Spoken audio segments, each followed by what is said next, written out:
Olá a todos e bem-vindos ao podcast Negócios do Agro. Aqui nós vamos explorar juntos o universo dinâmico e inovador do agronegócio, trazendo convidados para falar sobre as suas experiências e discutir desafios, tendências e insights que vão inspirar você. Meu nome é Fábio Torquato e eu sou o host do programa. Vamos lá?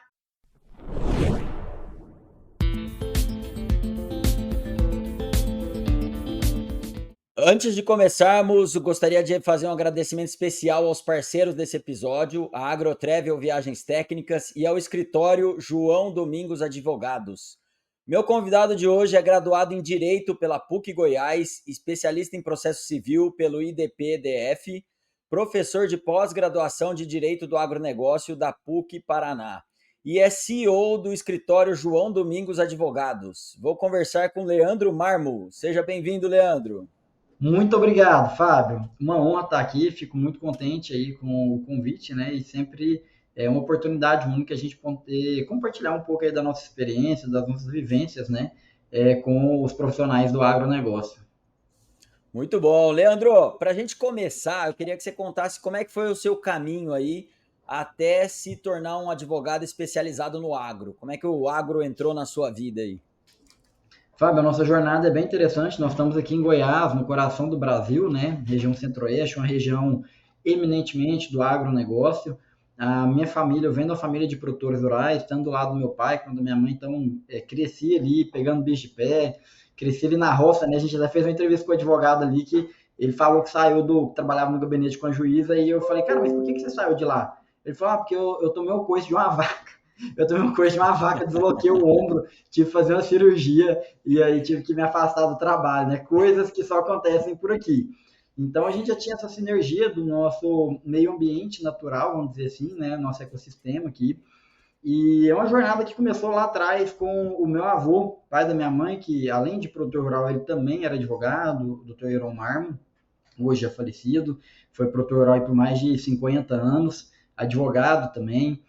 O meu pai, posteriormente, tanto meu pai quanto a minha mãe, já tem mais de 30 anos de advocacia, né? Meu pai já está chegando aí, esse ano ele faz 40 anos de advocacia, e inicialmente a gente tem uma questão muito interessante nessa história nossa, porque lá no início, meu pai não advogava a favor do produtor rural, ele advogava para as instituições financeiras contra os produtores rurais. Isso ali no final da década de 80, de 90, e era um período mais difícil do que é hoje. Mais difícil em que aspecto? Às vezes o produtor tinha uma pequena dívida ali, e aquela dívida ela aumentava assustadoramente pelos juros muito abusivos e a questão de hiperinflação. Então era muito fácil o produtor acabar perdendo a propriedade dele, apesar de algo ali pequeno, né, em decorrência de uma dívida pequena. E aquilo era muito ruim. E aí o meu pai, então, ele trabalhava como advogado dessas instituições que fazia esse trabalho na cobrança dessas dívidas. Então ele ajudava os bancos a tomar essas fazendas. E num dado momento ele passou por um processo de conversão religiosa, ele entendeu que Deus colocou no coração dele que o propósito de vida dele seria de utilizar de toda a capacidade técnica dele, do conhecimento, da sabedoria que ele tinha, para, a partir daquele momento, passar apenas a defender o produtor rural, principalmente aquele produtor rural que tivesse mais vulnerável, que tivesse endividado, né? E aí há mais de 30 anos é um trabalho que a gente vem fazendo de forma especializada. Tem 15 anos praticamente que já estou ao lado dele, inicialmente ali como estagiário e após como advogado, né? Vários anos aí já como sócio, também como CEO do escritório. E hoje a gente se vê diante de um cenário extremamente desafiador, em duas perspectivas: a extensão territorial do Brasil. Hoje o nosso escritório ele é considerado o maior e melhor na defesa do produtor rural. Temos aí mais de 12 filiais na região sul, sudeste, centro-oeste e também na região norte. E foi uma percepção que a gente teve, Fábio. A gente viu assim, que as maiores bancas de advocacia especializadas na defesa do produtor rural, principalmente do produtor endividado, eles estão muito concentrados ali na região sul-sudeste e em São Paulo. E esse pessoal não instalou, não criou filiais pelos interiores do Brasil, onde que o agro também acontece, ou até acontece principalmente, né? Para poder dar esse suporte para esses produtores. E esses produtores acabam ficando, de certa forma, desassistidos. Não que você não tenha outros advogados na região, mas nessas regiões é muito comum a prática do advogado ele ser aquele clínico geral, que ele é bom em tudo e não é especialista em nada. E aí, percebendo isso, a gente falou, poxa, o produtor merece ter essa atenção, ter um escritório que assuma essa responsabilidade de esse esforço, porque é muito desafiador. Hoje a gente tem filial até no Acre, no sul do Pará, no Mato Grosso do Sul, então é muito difícil você chegar até essas regiões, né? Muitas vezes a gente tem que viajar de avião, esses aviões só vão descer ali em pista de terra ou pista de grama, né? Então sujeita ali a alguns riscos, algumas regiões bem distantes, mas é o propósito que a gente entendeu, que é o propósito de vida que a gente tem. E por isso que a gente tem até um slogan no nosso escritório, que é a fortaleza jurídica do produtor rural. Aqui é o local onde o produtor vai chegar ali com toda a sua dor, toda a sua angústia, para nos procurar, e a gente vai acolhê-lo ali, vai ser um ambiente seguro, né, para a gente estar protegendo ali tanto ele quanto a sua família, como principalmente ali o seu patrimônio. Legal. Pô, e essa proximidade de vocês com o produtor também é fundamental para entender e conversar com ele ali de uma forma muito mais eficiente e poder propor soluções para eles também, falando a língua deles, né? Acho que isso é um grande diferencial. Muito bem observado, Fábio, isso faz uma diferença gigante. Nos últimos 3 anos aí, depois da pós-pandemia, que teve um boom do agro, né? Os números do agro bombando. Agora ninguém fala tão bem mais do agro, né? Agora que está havendo essa recessão financeira, já não é aquele agro é pop mais. Mas durante esse período dos últimos 3 anos aí do agro é pop, a gente viu um volume muito grande de profissionais do direito que começaram a fazer especialização em direito do agronegócio, direito agrário, o cara se matriculou, no outro dia ele já falava, sou especialista em direito do agronegócio. E como diz um amigo meu, o cara não sabe nem a diferença de um bezerro com um cachorro, e isso faz muita diferença. Na hora que você vai conversar com o produtor, você tem que entender a essência de como que funciona a produção dele. Às vezes o produtor chega aqui, Fábio, em uma reunião de 3 horas, eu passo 1 hora e meia, 2, entendendo como que funciona a operação dele. Quantas propriedades rurais que ele tem, quantas que ele é proprietário, quantas que são arrendadas, qual o tamanho das áreas, qual a produtividade de cada área, qual cidade, estado que está localizado, quais são os desafios dele, quais são todos os problemas jurídicos que ele possui. Então a gente tem que entender todo o contexto da produção dele. E aí faz muita diferença, você tem uma clareza. O que é safra, o que é safrinha, qual que é a janela de plantio, o que pode prejudicar o produtor se ele, por exemplo, um fornecedor de adubo ou de semente, atrasar na entrega de um insumo para ele acabar perdendo ou extrapolando ali a janela de plantio de uma determinada safra. Tudo isso faz toda a diferença, porque senão se você chega num advogado que não domina isso, às vezes o produtor vai relatar uma história para ele, de algo que lhe aconteceu, e o advogado não vai nem entender aonde que houve alguma eventual ilegalidade, algo de errado ali para poder se defender por conta de não ter conhecimento, enfim, de como que a operação efetivamente funciona. Perfeito, perfeito. E Leandro, vamos já começar aqui com os assuntos polêmicos aí, que é o que está em alta agora, que é a recuperação judicial, né? A gente está vendo uma onda de recuperações judiciais no agro. Eu queria que você falasse um pouquinho sobre essa situação atual, o porquê que chegou nisso também e explicar e esclarecer o que é a recuperação judicial, principalmente para os leigos que não estão acostumados com esse termo, né? Fábio, primeiro ponto, recuperação judicial não é calote, né? Ou pelo menos às vezes se vê acontecendo muitas vezes no meio urbano, no meio empresarial, empresários mal intencionados que utilizam da recuperação judicial para não pagar suas dívidas, muitas vezes eles acabam cometendo fraudes para desviar o patrimônio, colocar em nome de laranjas e depois aquele processo se converte numa falência. Na verdade, você tem uma falência fictícia do negócio da empresa e aquela pessoa, aquele empresário, está muito forte com todo um patrimônio que ele desviou. Lamentavelmente, é isso que a gente vê em muitos casos. No agronegócio, isso dificilmente é possível de acontecer, ainda que a pessoa deseje, ainda que o produtor deseje. Por quê? Cara, em regra, o produtor rural tem um patrimônio, e tem um patrimônio que vale muito, vale muitas vezes o valor da dívida. E quando você entra com a recuperação judicial, você arrola para dentro desse processo, porque ele é um processo de pagamento coletivo. Você vai reorganizar todas essas contas, você vai jogar dentro desse processo todas as dívidas que você tem que pagar e todo o patrimônio que você tem. E ali vai se reorganizar, você vai ter que renegociar com todos eles e estabelecer um novo cronograma. Vamos definir um cronograma de prazo de carência, um novo prazo para ser feito o pagamento. Então, por exemplo, pode ser concedido 2 anos de carência, pode ser concedido aí 10 anos em parcelas anuais para ser feito o pagamento de todas as dívidas. O custo das dívidas que às vezes estivessem em torno de 15%, 20%, 25% ao ano, oscilando de contrato para contrato, pode se repactuar e falar, olha, a partir de agora vai ficar em 12%. Tudo isso tendo em vista, e não de forma aleatória, o plano de viabilidade econômica, que tem que ser apresentado ali logo no início. Porque se essa atividade ela não tiver uma viabilidade econômica, os credores sequer vão aprovar esse plano, vai converter logo em falência e vão tomar ali, vão assumir o controle sobre todo o patrimônio do devedor, ele vai ser declarado falido, vai perder o controle sobre os bens dele, e aí eles vão se apropriar de tudo que ele tem para buscar receber os créditos que eles têm. Então, os credores só vão aprovar, não é necessariamente o juiz que aprova. O juiz, no primeiro momento, ele apenas defere o andamento, o processamento da recuperação judicial ali no início, quando ele manda suspender ali todas as cobranças, né?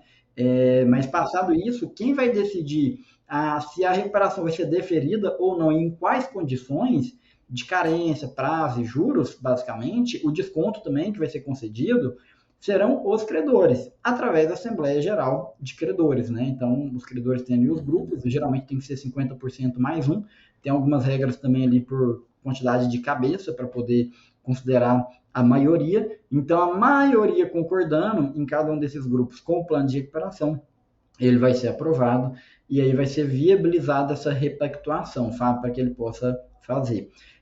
Às vezes as pessoas estão, um ponto que é muito importante a gente trazer, as pessoas estão muito assustadas com a quantidade, quando o Serasa diz, por exemplo, que inicialmente ele falava com os dados até o terceiro trimestre do ano passado, de 23, falava, houve um aumento de 300% em relação ao mesmo período de 2022. Agora que finalizou os dados até o final de 23, falou, olha, o aumento na verdade foi 100% com relação ao ano de 2022. Só que a questão, Fábio, a reparação judicial ela existe no Brasil há décadas, né? Antigamente tinha até outro nome, que era a concordata, a falência, mas ela existe há décadas no Instituto no Brasil. E sempre ela vem sendo utilizada de forma muito massiva pelos empresários urbanos de um modo geral. A questão do agro é muito recente. É ali de 21 para 22 é que veio uma lei para falar, não, agora sim o produtor rural pode entrar com esse meio também de reestruturação do seu passivo. Até então tinha alguns que se arriscavam, mas não era garantido, um juiz ou outro que concordava que poderia, porque como não tinha uma lei expressa prevendo aquilo ali, e a gente tinha um impasse muito grande, porque a lei falava, olha, o produtor até poderia, até 21 aí, entrar com a EJ, mas ele tinha que comprovar que já tinha 2 anos que ele já tinha um CNPJ e que ele operava a atividade rural dele dentro desse CNPJ. E a gente sabe que no Brasil, 99,9% dos produtores operam na pessoa física, por uma série de sugestões contábeis, benefícios tributários, uma facilidade, né? E que eles acabam indo por esse caminho. E então, quando houve essa mudança da lei, o que o legislador falou em 2021? Olha, a partir de agora, basta o produtor comprovar que tem 2 anos que ele exerce a atividade rural. Ele não precisa ter um CNPJ constituído 2 anos. Se ele tiver 2 anos ou mais que ele já exerce atividade rural e ele consegue comprovar isso por meio de provas, de documentos, ele pode fazer o registro dele hoje como pessoa jurídica e amanhã ajuizar o pedido dele de recuperação judicial, já que é um instituto aí exclusivo, né, da pessoa jurídica, né? Quem faz a recuperação é a pessoa jurídica. Legal. Eu sempre falo que os produtores rurais são heróis no Brasil, né? Porque tem muitas variáveis, riscos que eles enfrentam durante o processo produtivo. Aí, você como advogado especializado, eu queria que você falasse sobre algumas ferramentas aí jurídicas que o produtor pode usar para se proteger. E aí, se você puder dar exemplos, por exemplo, tanto na compra de insumos, como na hora de vender a produção. Nós temos várias questões bem objetivas e interessantes para a gente trazer aqui, Fábio. Inicialmente, quanto ao produtor endividado, a gente tem 2 caminhos muito relevantes, né? Se ele já não está tendo capacidade de pagamento, o banco já não renova, ou ele visualiza, por exemplo, tem clientes aqui que tem mais de 100 milhões de dívida, está tendo um faturamento bruto aí de 30, com 5, 10 milhões de faturamento líquido, cara, só o custo financeiro da dívida ultrapassa o que é a geração de caixa dele. E isso não é um problema só do produtor rural. Semana passada eu vi um dado da Bloomberg falando que 1/4 das empresas brasileiras de capital aberto, que aquela empresa tem CEO, PhD, aquela coisa maravilhosa, 1/4, 25%, não estavam tendo condições de gerar caixa suficiente a serviço da dívida, para pagar a dívida que tinha. Então, poxa, cara, se essas empresas não estão dessa forma, imagina o produtor, que às vezes tem só ensino médio incompleto ali, que não tem um conhecimento de gestão financeira, e no meio de tantos desafios que ele tem, para ele conseguir lidar com isso, é um cenário muito mais complexo, a gente entende ele. Então, esse produtor que ele já não consegue pagar mais, o que ele tem? Ele tem 2 cenários, né? Ele pode, às vezes, parar de pagar as dívidas, ou voluntariamente, ou porque não tem como mesmo pagar, E aqui no nosso escritório, fazendo uma boa defesa, ou sendo um escritório especializado nessa área, você consegue defendê-lo por uma média de 5 anos no judiciário, conseguindo proteger o patrimônio dele para que não vá leilão nem nada, e nesse período ele vai focar na produção dele, ao final ele vai buscar, durante todo esse tempo, a qualquer momento ele pode buscar as instituições financeiras uma a uma e ir renegociando com novos prazos de carência, reparcelamento, taxas diferentes de juros, para que qual que é o objetivo principal disso tudo e também da recuperação judicial? Para que ele consiga pagar todas as suas obrigações, todas as suas dívidas com a sua produção e não com os seus bens. Porque se ele paga os seus bens, ele sai da atividade, ele deixa de gerar renda, ele deixa de gerar imposto, ele deixa de produzir, e que não é o que a sociedade como um todo não deseja. Por outro lado, dependendo do volume de dívidas, a quantidade, se forem muitos credores, se tiver muitas garantias ali que a gente chama de alienação fiduciária, de maquinários ou de imóveis, ou seja, que há um risco do pessoal chegar arrestando esses bens e já levando a leilão imediatamente, aí talvez seja interessante ele pensar na recuperação judicial, que é um remédio amargo. Te antecipo que 99% dos produtores tem uma ojeriza com a palavra recuperação judicial. Por mais que seja o melhor remédio para ele, ele não quer, ele não deseja, às vezes até por uma estigmatização, e que algumas empresas multinacionais estão até reforçando isso na mídia de forma indevida, né? Teve um que me falou semana passada, eu falei, cara, você já cogitou de recuperação judicial? Se faz sentido para o seu negócio? E o que ele me respondeu? Ele falou, não, doutor, eu quero pagar minhas dívidas. Eu falei, cara, que bom que você quer pagar. A recuperação, ela te ajuda realmente a pagar. Se você entrar com a recuperação, você não vai ficar sem pagar seus credores. Aí ele, não, mas como é que funciona isso? Então você vê como que a ideia é equivocada. Porque o mercado coloca uma questão que quem entra com a EJ é o caloteiro. É uma pessoa que não tem caráter, que não tem honra. Cara, o produtor rural, 99,9%, é um cara que tem muita honra, tem muito caráter, tem muita hombridade. E ele reluta. E por que isso está estourando agora? Desde o ano passado já era para ter estourado essa situação de forma muito mais grave. Porque o cara reluta ao máximo. Ele está vendo que não dá para ele pagar, que não está gerando caixa. E ele chega no banco e assina que o gerente pede para ele, porque ele quer ter a consciência tranquila, que ele está com o nome limpo, que ele não está com o nome negativado, que ele não está defendendo na praça. E ele só faz esse esforço, comprometendo ali cada vez mais o patrimônio dele, porque ele é honesto. Se ele não fosse, ele não teria essa preocupação. Então, tá aí essas duas sugestões para avaliar quais caminhos, né? Às vezes contrata um bom advogado na área para defender por uns 5 anos, ou entra com a RJ, que ele pode conseguir 2, 3 anos de carência, mais uns 10 anos de parcelamento, enfim, uma série de benefícios sobre todo o passivo que ele tem. E a RJ ela tem esse benefício aí de blindar, né? Suspender todas as ações judiciais de cobrança, né? O que a gente tem dica muito interessante para a gente dar, Fábio? Contratos, né? Poxa, não faz contrato nenhum sem auxílio de um advogado e de um advogado especializado. Seja um contrato de arrendamento, um contrato de compra e venda, qualquer um hoje diz respeito a valores muito expressivos, Fábio.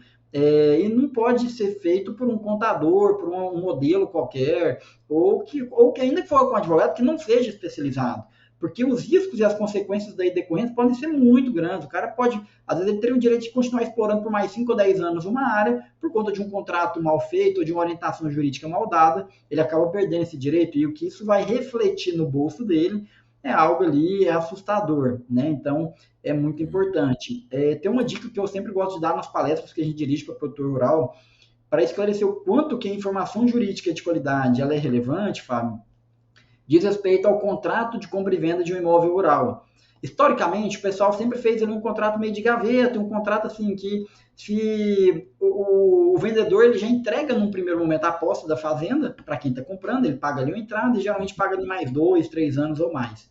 E aí ele fica tranquilo, o vendedor fala, não, ele está lá na posse da fazenda, mas eu coloquei no contrato que eu só vou transferir a escritura para ele a hora que ele terminar de pagar. Então, se ele me pagar, eu estou tranquilo, eu vou lá e tiro ele. E não é assim, Fábio. Nós já nos separamos aqui com dezenas de casos que deu ali no primeiro ano seguinte ou nos demais, por uma série de fatores, às vezes de má fé ou por falta de condições, esse comprador não conseguiu pagar, e aí ele não sai da terra, não larga o osso ali.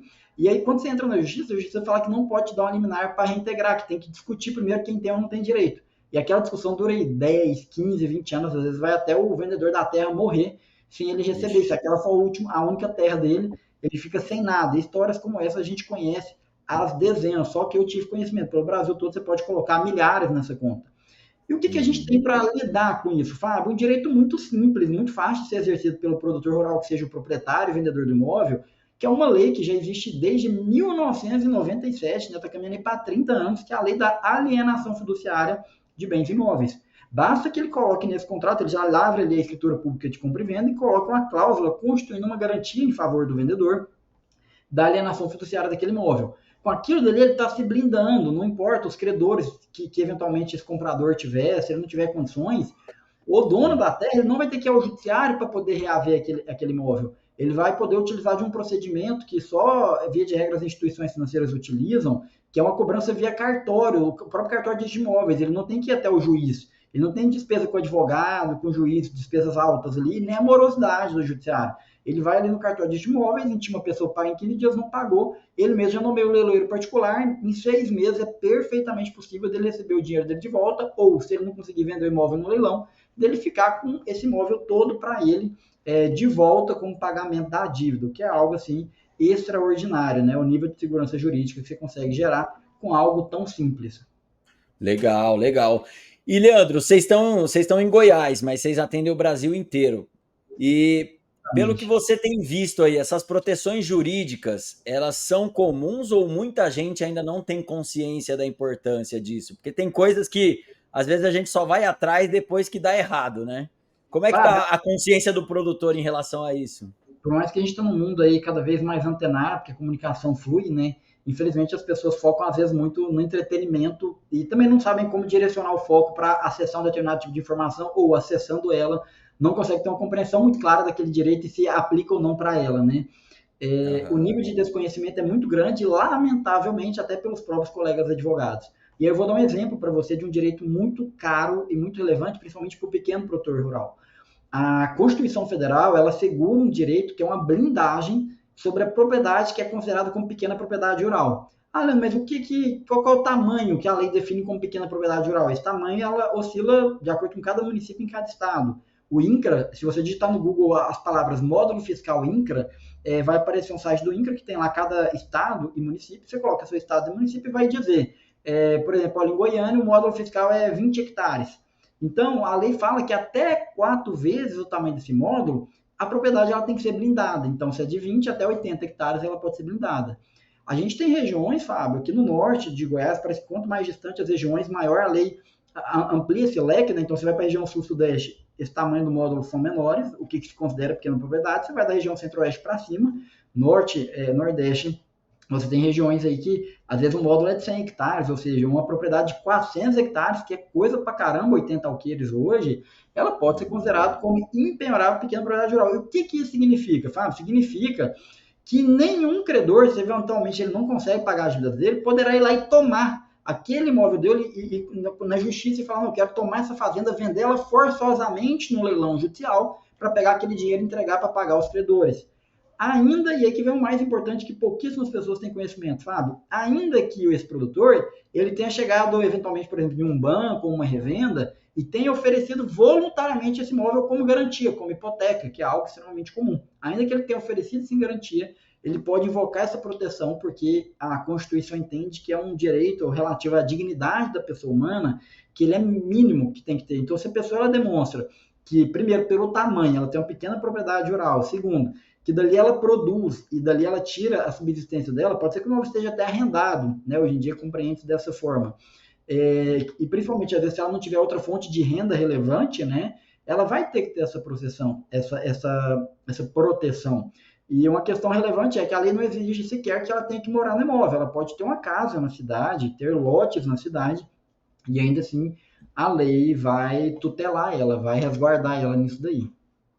Legal. E quais são hoje os serviços que vocês oferecem aí no escritório? E na verdade, eu queria perguntar também quais são os mais demandados. O que os produtores mais buscam aí com vocês? Fábio, 98% aqui diz respeito às dívidas, né? Então, a pessoa está com dívida, procura uma consultoria, vê como que ele pode renegociar com o banco, ou se ele já não consegue pagar mais, como que vai se dar essa defesa, o que dá para a gente fazer para revisionar essa dívida e tirar os juros legais, porque a gente sabe que no crédito rural o limite é só de 12% ao ano, e aí tem muitas instituições financeiras que cobram 17%, 20% ao mais, principalmente no que a gente chama de recursos livres, que ela entende que não aplica esse limite legal. e aplica-se sim esse limite. Então, a gente é muito demandado nisso. Acontece muito também, Fábio, a questão de venda casada nas operações de crédito rural. Então, na hora que o produtor vai demandar uma operação de crédito, o gerente condiciona ele a liberação daquele valor à aquisição de um consórcio, de um seguro, de um título de capitalização. Isso é crime. É crime na esfera criminal e uma ilicitude na esfera civil. E a lei fala que o produtor tem o direito de entrar com a ação para anular, rescindir aqueles contratos e pedir que o banco devolva tudo que ele pagou em dobro, com juros, com correção e mais dano moral. Né? Infelizmente, eu acho que menos de 1% dos produtores exercem esse direito, mas é um direito que é muito relevante. E hoje a gente tem tido outras demandas, assessorias contratuais, atuação em processos judiciais, às vezes envolvem litígios ali entre vizinhos, né? E com essa expansão nossa a nível nacional, a gente vai vendo que vai surgindo demandas diferentes para cada regiões, né? Ali no Vale do Araguaia do Mato Grosso, tem muitas empresas tendo nos contratado para uma assessoria jurídica mensal, que a gente faz toda uma análise, um raio-x de todos os contratos, situação jurídica, e vai dando orientações constantemente para ela. Aí já é uma perspectiva mais preventiva. A gente tem tido muitos clientes no Pará, no Acre, que estão demandando para a questão de regularização fundiária, regularização ambiental, alguns até procurando para a gente ajudar a estruturar projetos de crédito de carbono. Então, a gente tem uns parceiros que fazem a certificação, a tokenização e a venda. Até sugiro aí, nossos amigos aí da Bluebell, vou te passar o contato depois, viu, Jean? Pega com a doutora Carla para encaminhar para o Fábio. É um pessoal que faz um trabalho extraordinário, Fábio, Fábio também, né? Sobre essa questão do crédito de carbono, já estão vendendo muito, clientes aí pelo Brasil inteiro, Minas Gerais, Sul, Sudeste, enfim, Mata Atlântica é a região mais valorizada hoje aí. E é um mercado que está movimentando muito dinheiro mesmo. Legal. E como é que você vê hoje a legislação brasileira em relação ao agro? A gente está avançado, tem muita coisa para melhorar ainda. Fábio, eu acho que a legislação, de uma forma geral, ela tá, eu diria que ela tá ok, sabe? Ela tá interessante. Quando você fala na perspectiva do meio ambiente, ela é uma das leis mais benéficas ao meio ambiente do mundo, né?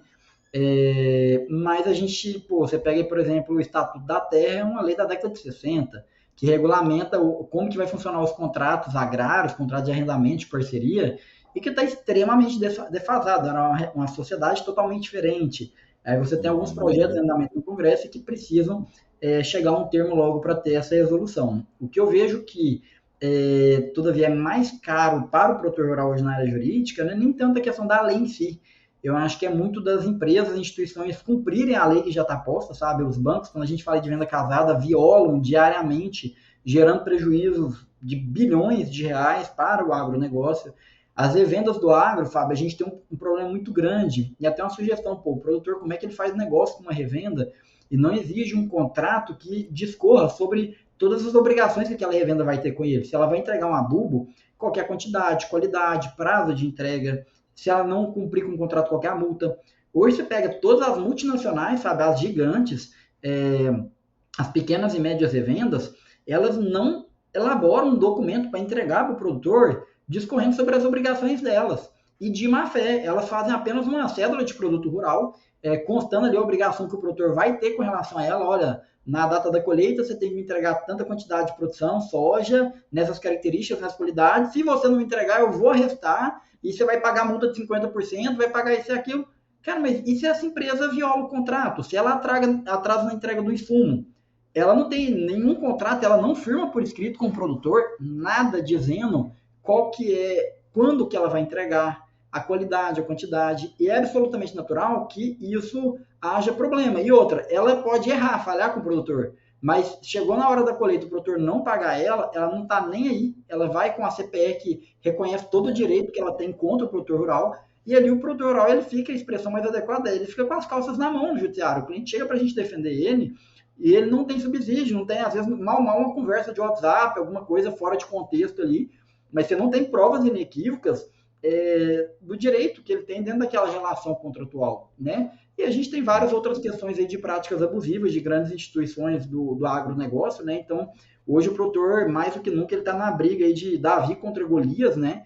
E o poder econômico, ele amassa, né? Ele suprime aí muitos direitos dos produtores rurais, não obedece, né, esses direitos. Eu acho que o mais importante hoje não é nem a questão de necessidade de criar novas leis, mas é que sejam respeitadas, ou se não querem respeitar, que a gente consiga exigir que haja esse cumprimento, né? E até aproveitar brevemente que você, a gente ajudou no ano passado um grupo de produtores rurais, amigos e clientes do nosso escritório, indignados com tudo que acontecia, a criar uma associação, que chama Associação Brasileira de Defesa do Agronegócio, que ela tem uma abrangência nacional, e essa associação ela vai tomar frente, a partir do final desse ano, de muitas ações judiciais no âmbito coletivo relevantíssimas, que vão ajudar a gente a lutar com muita força, com muita veemência, contra as principais questões que a gente vê como problema no agronegócio hoje. Pô, que bacana. Uma excelente iniciativa aí. E, Leandro, você falou que vocês defendem o produtor, mas vocês também atendem no escritório revendas e outras empresas do agro, ou o foco são só os produtores? Muito pouco, Fábio. São muito poucos os clientes, pessoas jurídicas que são revendas, né? Que aí fica mais na parte de assessoria. Hoje, 99,9% dos nossos clientes são produtores rurais. Tanto é que a gente especifica, né? Quando a gente se posiciona como referência no Brasil, como escritório de advocacia especializado na defesa do agronegócio, o agronegócio tem de um lado as empresas multinacionais, de outro você tem os produtores.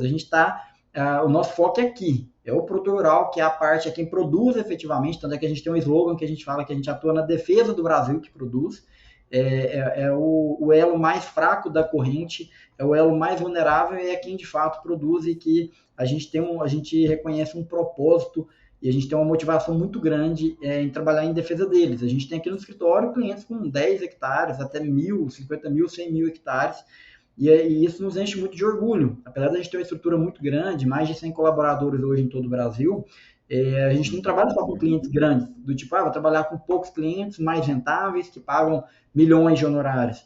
A gente poderia fazer isso se a gente desejasse, mas não. A gente quer atender aquele produtor pequeno, que ele está ali plantando com as próprias mãos, que ele chega para vender na feira e que no final do mês mal tem dinheiro para sua própria subsistência, e que às vezes o banco está lutando ali para tomar a terra dele, e que se ele perder aquela terra, ele está perdendo a residência dele, a fonte de subsistência, e tudo que faz ele relacionar ele se entender enquanto ser humano, enquanto um ser que produz, um ser que está incluído dentro da sociedade, né?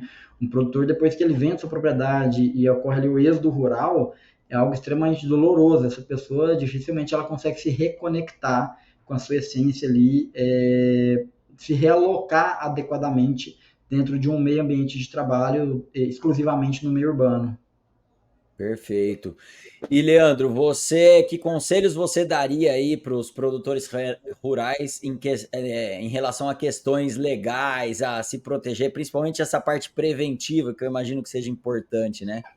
Vamos lá. O gerente do banco não é seu amigo e contador não é advogado. Então, se você já está vendo que a sua situação financeira está difícil, não confie em tudo que seu gerente pedir para você fazer, para você assinar.